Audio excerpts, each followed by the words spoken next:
Today we're going to cover timers and smart relays from your module 030204C. All right, we're going to describe timers and the basic timing functions. We're going to describe the smart relays and basic timing functions from those. And we're going to connect and analyze timers and smart relays. Well, we're not going to be connecting anything because this is online. So we'll do the first two things there. Alright, so hopefully you've read through your timers and smart relays. It's not really that heavy of a ILM, so it's not too much to go through, but there's lots of information in there. So we're going to talk about the three basic types of timers. We have the first one, spring-wound interval timers, which I'm guessing probably everyone has used at some point in their life. Mechanical and electronic timed switches, and then timing relays. Right, so the first one, spring-wound interval timers, they look like this. You might have them in your house, who knows. If you have like a sauna or a heat lamp in a bathroom or something, the most likely will be on something like this. Or even a hot tub when you go to the pool or to turn on the bubbles. Right? You walk over and you turn this dial here, and you can turn it to whatever time you want, up to an hour. Right? Yeah, these things are very inexpensive. They do the job, but you're going to want to hook these things up to things that aren't, it's not crucial if it turns on or, off at a very specific time for some reason that's going to protect something or not cause damage or whatever. So it uses a spring. You can feel when you're turning it, it goes click, click, click, you're winding up a spring, right? Very inexpensive, not super accurate. So it's like an estimation. It's about 60 minutes. It could be off by a couple minutes. But again, if your bubbles are on in your hot tub, a couple minutes too long or not long enough, not a big deal. No one's getting hurt, hopefully. All right. So they're not as accurate as, say, something digital, but they do the job. So you're going to see them in spas, hot tubs, and lighting. Again, where it's not crucial to the second that something turns on or off. All right. You may have mechanical and electronic timed switches. There's a picture of one there. You may have seen one of these out in the field. I know I did a couple times when I was working out there. All right, so these ones here use a clock motor to run the time.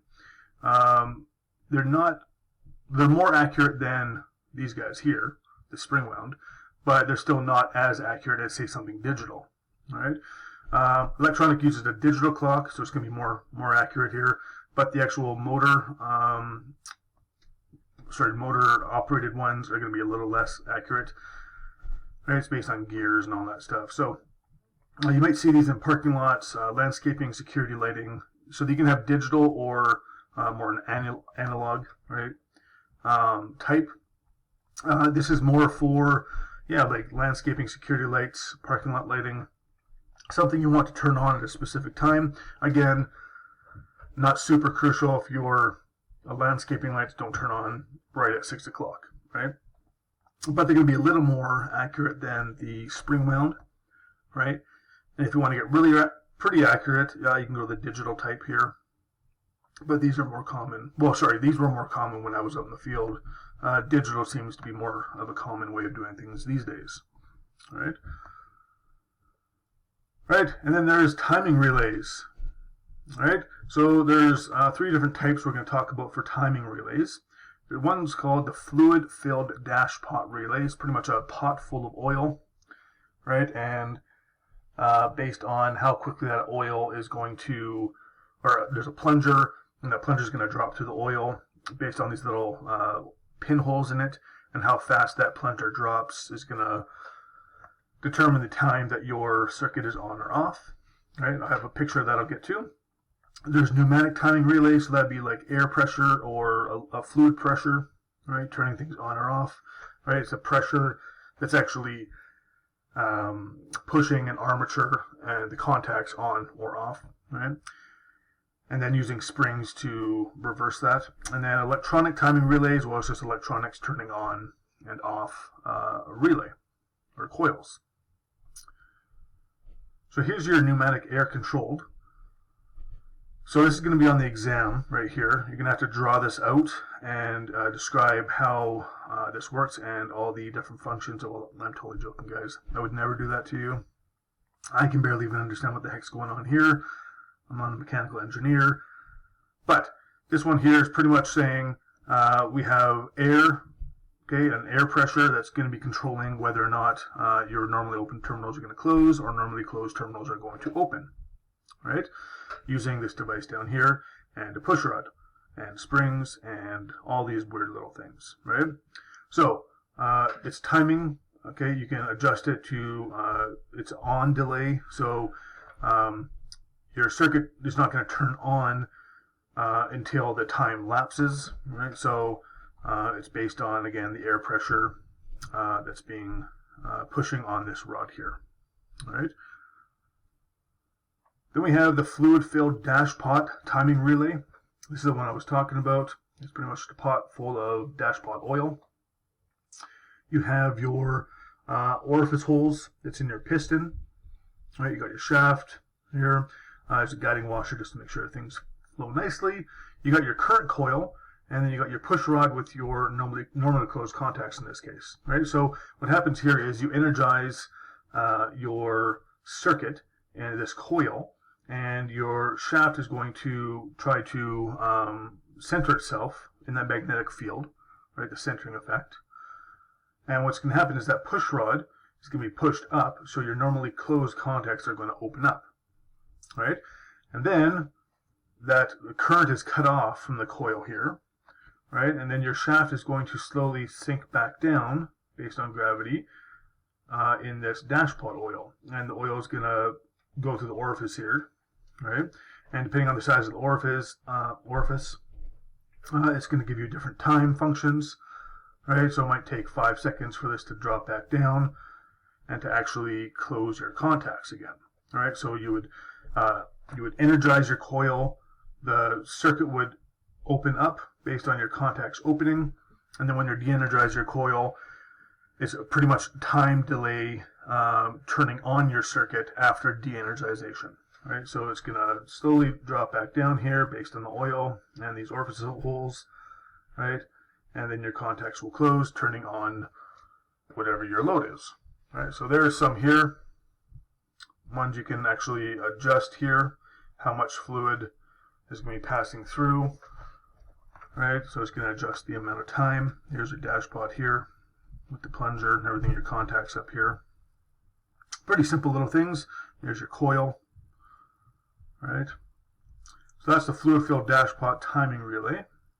Now again, you're not going to have to know the construction of these ones. You're just going to have to know basically what they are and what they do. Then we have electronic timing relays. All right, these are going to be they're accurate, very accurate, because they're electronic, right?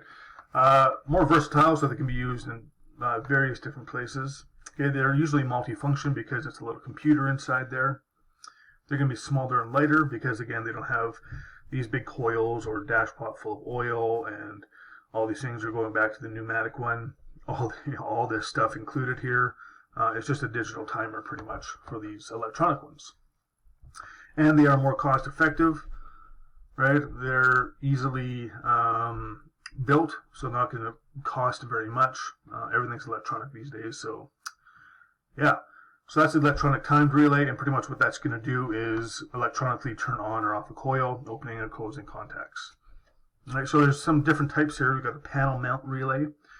These type here rely on resistors, and the different ohmic value of the resistors is going to give you a different time. Right, so you're going to have to put the resistor in based on the time you want to get that guide to work properly for you. There's a plug-in relay, right? And then a rail mount relay, right? Kind of the ones we would be using in class here, right? And you can use the dial here to adjust the timing on or off, energization or de-energization. Okay, timed functions of a timing relay. So there are many different types of functions, but the main ones we're going to talk about here for the second year. The two basic are, okay, it's time delay on energization, or energize, right? So T is time, D is delay, O is N, and E is energize. And then, so time delay on energize, time delay on de-energize. So time delay on energize, it's going to pretty much, when you turn on your start circuit, right, it's going to start the timer, and it won't actually start your motor or your pump or whatever it is for a duration of time. Okay, so you can set for 5 seconds, so you hit the button to start it. It's going to wait 5 seconds before it actually kicks in and starts. Right, and then here's a time delay on de-energization. So this one here, right when you hit the start button, something is going to turn on, right? And then, when the time elapses, that's when it's actually going to turn on your load in that circuit. And then there's 3 additional. They're interval, right? So you can have these guys here, and then you can have the options of using these 3, the interval, the repeat, or one shot. These are usually used through dipsticks, right? Or dip switches. I don't think I have a picture of them there, right? There's those little toggle switches you can have. Okay, I think that there's a picture of it in your ILM that kind of explains that. But your interval one, right? It's going to you're going to hit your start button, right? And then a starting clock's going to start going, right? And it's going to give you energization on throughout a specific time length on that circuit, right? The repeat one is things are going to turn on and off and on and off and on repeatedly, right, in that circuit, however many times you want it to. And the one shot is pretty much just a one-time thing, right? You're going to hit the button, it's going to turn on and then turn off, and then that circuit is complete, right? So it's a one-shot deal. So this one here is more for repeated use. You're going to hit the start button, it's going to turn on or off in a certain amount of time, and then you can hit the start button again, it's going to turn on. Okay, so it's kind of a repeat thing. Kind of like the repeat one here, but this is going to be more controlled by something other than a timer. It's going to be controlled by human or mechanical armature or something like that. Okay, so getting into the basic time contact functions, we're going to talk about the time delay on energization and time delay on de-energization. Time delay on energization, so that's TDOE. The time delay on energization. Here is an example of that circuit. So we have our control circuit and then our power circuit. Our control circuit has our control device, which here is just a single pole, single throw switch, controlling a coil, right? This coil is hooked up to a time delay on energization. So what's going to happen here is nothing's happening right now. My current's waiting here on both my control circuit and my power circuit. So my coil is not energized and my light is not energized. Once I close this switch, right, this coil is going to energize and my timer is going to start, right? And I think it says, time delay on energization right here, it's 10 seconds. So I'm going to do that again, right? So I'm going to energize my coil. The clock's going to start, go through 10 seconds there. Once 10 seconds has gone through, this is going to automatically close like that, which is going to turn on your light. So time delay on energization. So once I energize my coil, there's a time delay to turn my load on. Then I open up that circuit again. I'm going to kill the power here, which is going to open up my contact. The contacts are going to go back to the original state. Then you have the opposite, a time delay on de-energization, so TDOD.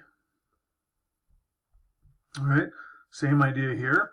I'm going to close that switch, which is going to energize my coil. Now the difference here is the first one, the time delay on energization, when I close the switch, right, and energize my coil, it took 10 seconds before these contacts closed, which turned on my light.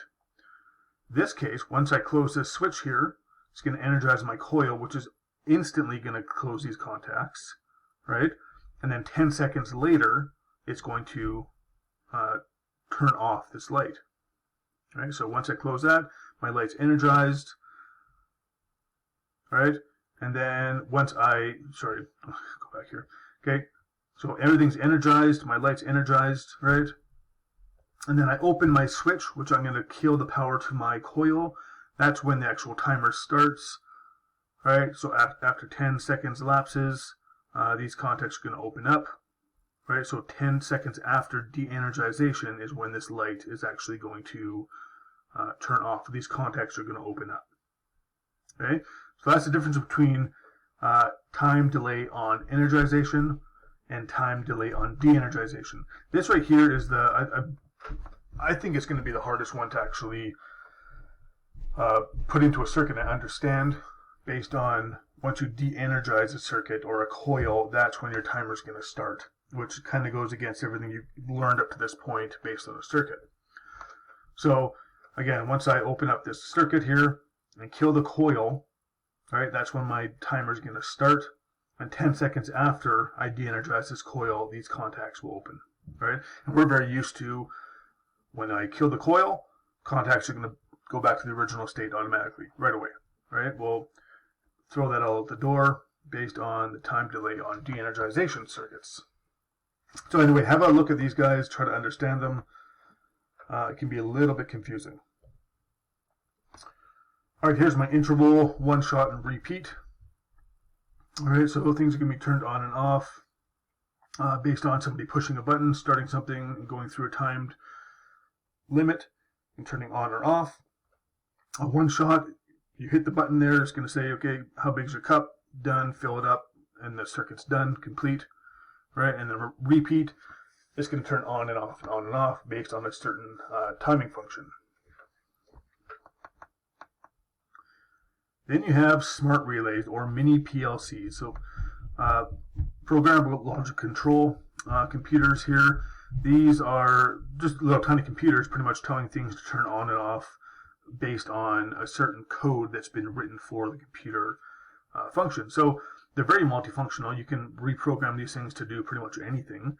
Very versatile. And there's multiple inputs and outputs for this thing, so you can turn on and off multiple loads. Once you get into fourth year, you're going to jump into a PLC lab, and you can actually write the code on a computer to go to a PLC system to turn on and off different circuits at different times. Based on, it can be limit switches, pressure switches, temperature, whatever, right? So these are used a lot in industry, and if you're in maybe commercial, but especially industrial, they use these guys a ton. So we're not going to get you guys to draw any programs or write any programs out for them, but just know that these are little mini computers that have a very wide variety of functions. All right, so here's the kind of a programming language that you'll get into in fourth year. Right, there's a function block diagram, which is going to tell you timer off delay and timer on delay based on different sequences. And then there's the ladder logic, which is more like a schematic diagram. You may understand a little bit easier based on your contacts in series and parallel here. Okay, but again, we're not going to get into the programming logic. That's just an example of what those PLC programs can look like. All right, then we have our drawings. All right, so the drawings for these guys can be a little bit confusing. Again, this is based on the time delay on energization and de-energization. Okay, so before I go through this circuit here, I'm going to jump to this slide and kind of show you the different schematic symbols based on NEMA and IEC. Now again, IEC we're not going to be using in the lab, so it looks like more like alien symbols to me, but I'm going to go with NEMA here, which is pretty much what you've been doing from first year, you just didn't know it. Right? So we have a normally closed or a timed to open. Okay, so a time delay on energization, timed to open. Right, so it's going to open on energization. So we have our normally closed contacts here, right? So timed open, so it's based on a certain amount of time. These are going to open up, right? Or here we have this pole here with the terminals, this arrow looking thing, right? So this is based on energization, right?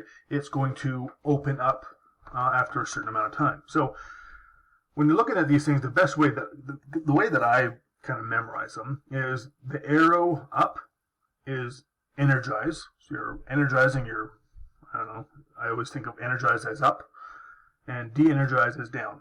Okay, again, that's just me. So when I look at the arrow, I can say, okay, this is energize, energize. Oh, this one's down, de-energize, and de-energize. Right? Then you have to look at the position. Now, again, based on gravity, we know these contacts here are normally closed. Okay, so based on gravity, when I buy this switch off the shelf at Home Depot, gravity is going to pull this pole down just automatically, and it's going to be a normally closed switch. Right? This one here, gravity is pulling the pole open, right? Just normally, so it's going to be considered a normally open switch. Here will be a normally closed and a normally open. Right? So we're going to go through. This is a normally closed.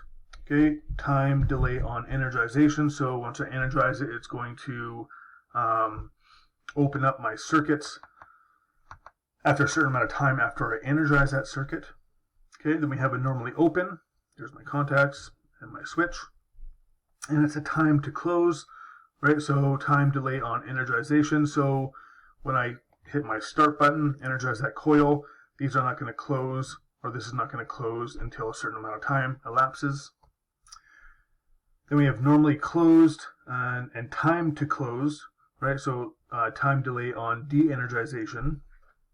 Right? And these are the ones that are going to switch right away when that coil is energized. So we have a normally closed contact here and a normally closed switch, right? So right when I energize, right, these are going to switch states here, and then when I de-energize, it's going to time delay and close to go back to the original state. Then we have normally open and time delay on de-energization, right? So these are going to switch states right away. So that would close, and this would close right when I energize the coil. Then when I de-energize the coil, these are going to open up after a certain amount of time. So you say 10 seconds. Right? So it's it's a little confusing. I'd have a read through these guys and start to memorize them, flashcards, whatever you need to do. It's all in your ILM. But going back to this circuit here, right? So I have a normally open push button that's going to energize my coil, right? Time delay 1. Okay, so it's 4 seconds. So it's going to affect all of these different switches here, all right, which are going to control these different lamps here, right? So right away, before I even do anything, before I hit A, I know that, okay, so this is TD1, this is energization, right? Right now, my light 1 is energized. It's a normally closed switch.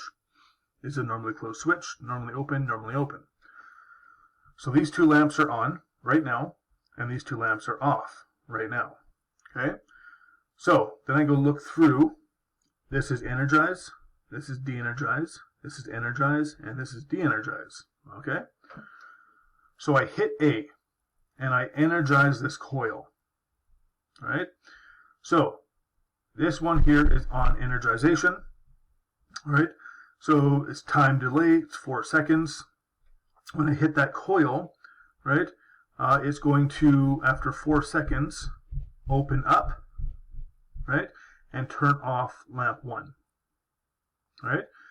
This one here, de-energization, right, which means right when I energize this coil, this one would have opened up, right, turning off lamp 2. It's going to change state right away, turning off lamp 2. And this is going to, the only time it's going to close is once I de-energize this coil, right? So when I de-energize that coil, then after 4 seconds, this is going to close back again and turn on lamp 2, right? This one here is energize, right? So time delay 1. So when I energize this coil, after 4 seconds, this is going to close, right? And turning on lamp 3. and then time delay on de-energization for this one here, right? So the de-energization one, I'm going to energize the coil. This is going to close instantly, turning on lamp 4, and when I de-energize this circuit here, that's when after 4 seconds this will open back up, turning off lamp 4. Right, so it's it's kind of confusing. I don't doubt it if you're scratching your head right now. That's totally okay.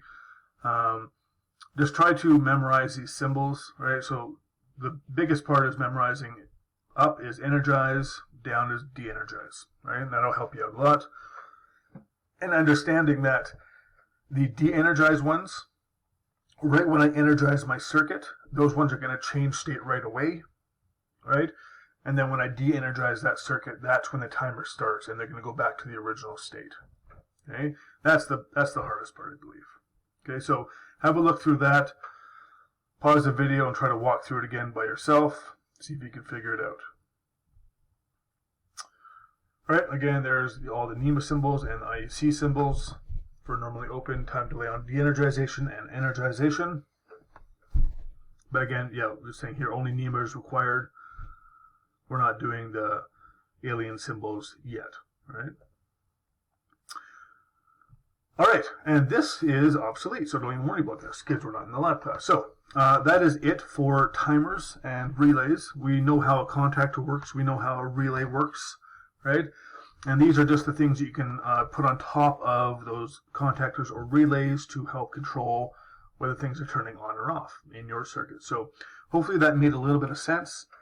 Have a read through your ILM. If you have any other questions, please let me know. This one can be a little bit confusing, again, based on the time delay on and off, based on energization and de-energization. But please let me know. We can draw out the circuit together and try to figure it out. I mean, you can give this one a shot if you want. It's just pretty much telling you to design a timed circuit that will control 2 different loads, right? So it's not specific. It can be a light or it can be whatever. From a single timing relay, not a smart relay, right? So pretty much the schematic I just showed you.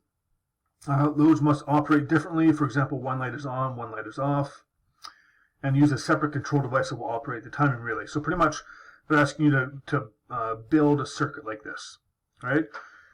Using a time delay on or time delay off on energization or de-energization, it's up to you. They want you just to draw out 2 different loads being controlled by one coil using different types of switches. So you can give that a shot. We're not going to be doing it in class as of right now, but give it a shot. Try to create your own circuit if you want, if you have time. And yeah, you can shoot it over to me if you want, and we can look at it together. Yeah, anyway, that's I'm going to stop rambling now. We're at 28 minutes. Hopefully that made sense. If not, please give me a jingle, and I will help you out as soon as I can. Take care. Thanks for watching.